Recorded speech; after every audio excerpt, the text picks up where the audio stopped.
On a quiet evening in July 1566, a dying man looked at his secretary and whispered a final, chilling certainty. "You will not find me alive at sunrise." True to his word, the dawn found him dead. This was the final act of Michel de Nostredame, a man who spent his life deciphering the script of the future. But before he was a prophet of doom, he was a physician of hope, walking the plague-ridden roads of France where death was the only constant. To understand the visions that have haunted the world for 5 centuries, we must first walk the path of the man who forged them in fire, grief, and blood. The story of Nostradamus begins not with a birth, but with a conversion. In the rocky, sun-drenched landscape of Provence, France, the year 1503 was a time of perilous transition. The Renaissance was blooming in Italy, but in southern France the old prejudices held firm. Michel de Nostredame was born on December the 14th, 1503, in Saint-Rémy-de-Provence. The air in the house was thick with the scent of grain, as his father, Jaume, was a prosperous dealer in the trade, but it was also heavy with secrets. Michel's grandfathers were not born Christians. They were Jewish men of learning who had been forced to bend the knee to the edict of the king.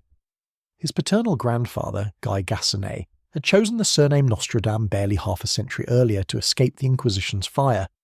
This history is crucial. Michel grew up in a new Christian household, a precarious social strata watched closely by the church for signs of relapse. Yet, this dual heritage was his intellectual forge. From his grandfathers, Jean de Saint-Remy and Pierre de Nostredame, young Michel likely absorbed a synthesis of knowledge forbidden to most.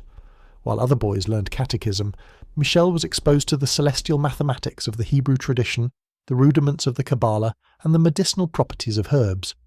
He learned early that the universe was a cipher, written in the movement of stars in the veins of leaves, waiting for a mind sharp enough to decode it. At the tender age of 14, Michel left the safety of Saint-Remy for the University of Avignon. Avignon was a city of ghosts, the former seat of the papacy, and it retained an air of intellectual grandeur.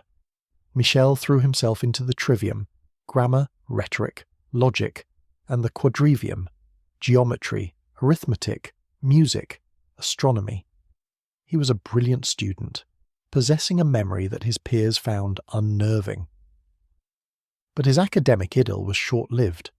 In 1519, the Great Mortality, the Black Death, clawed its way back into the Rhône Valley.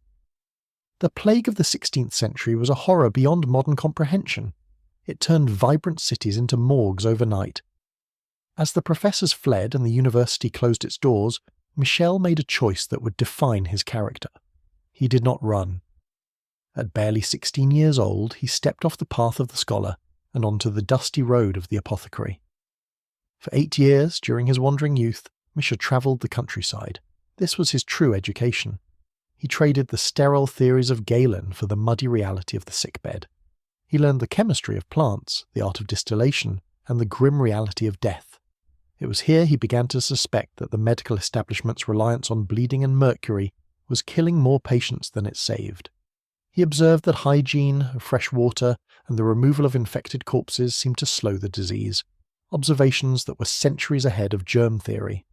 In 1529, seasoned by the road and armed with a radical empiricism, Michel arrived at the University of Montpellier to finally earn his doctorate. He was an older student now, hardened and opinionated. The conflict was inevitable. The medical faculty was a closed guild, jealous of its prestige and contemptuous of manual labour. When they discovered Michel had worked as an apothecary, a trade they viewed as little better than a shopkeeper, they were scandalised.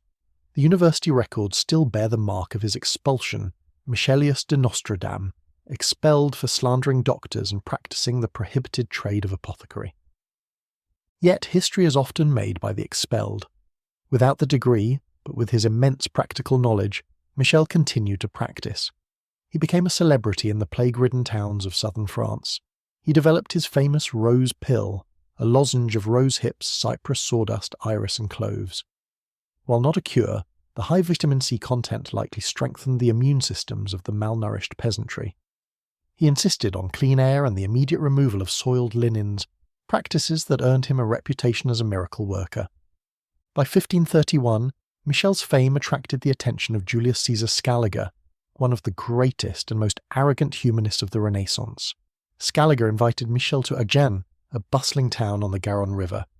Here, for a brief, shining moment, the wanderer found a home. Under Scaliger's patronage, Michel flourished. He married a woman of high standing, believed to be Henriette d'Encausse, and fathered 2 children, a boy and a girl. He was a respected doctor, a husband, and a father. He had beaten the odds. Then came the year 1534. The plague, the very monster Michel had spent his life fighting, arrived in Agen. It bypassed the peasants he treated and struck directly at the heart of his home. In a cruel twist of irony that would haunt him forever, the great doctor could not save his own wife and children. They died rapidly, one after the other. The destruction of his life was total. The town turned on him.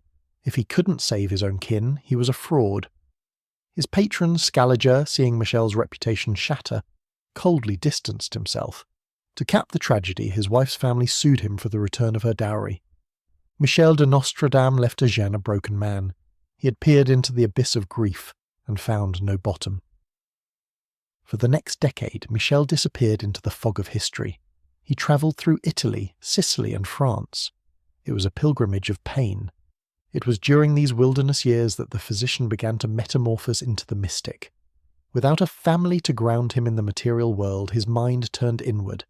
He explored the occult libraries of Venice and the ancient ruins of Rome. He engaged with underground circles of alchemists and Neoplatonists. Legends from this period abound.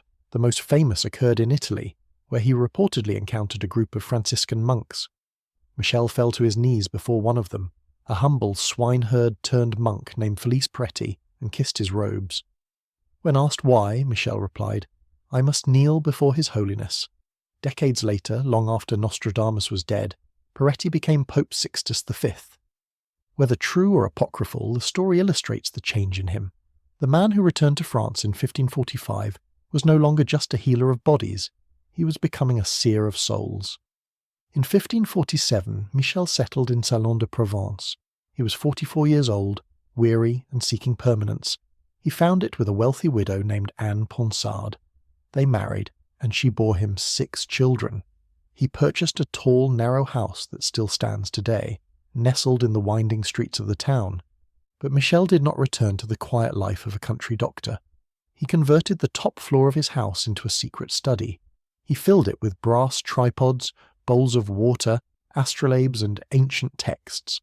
By night, while Salon slept, Michel would ascend the stairs to converse with the stars. He described his method in his writings. He would sit before a brass tripod, gazing into a bowl of water until the surface clouded and images began to form. This was scrying, an ancient divination technique. He claimed that during these trances the divine essence would possess him, and the future would unspool before his eyes. He began testing the waters by publishing almanacs, annual pamphlets predicting weather, harvest yields, and vague political trends. They were wildly popular. Emboldened, he began his magnum opus, Les Prophéties. Writing this book was a dangerous game. France was on the brink of the wars of religion. The Inquisition was burning heretics for far less than fortune-telling. To protect himself, Michel deliberately obfuscated his visions. He wrote in quatrains, 4-line verses, and grouped them into centuries, sets of 100. He used a green language, a chaotic mix of French, Latin, Greek, and Provençal dialect. He used anagrams, mythology, and metaphor. He scrambled the chronology so that a prediction for 1940 might sit next to one for 1560.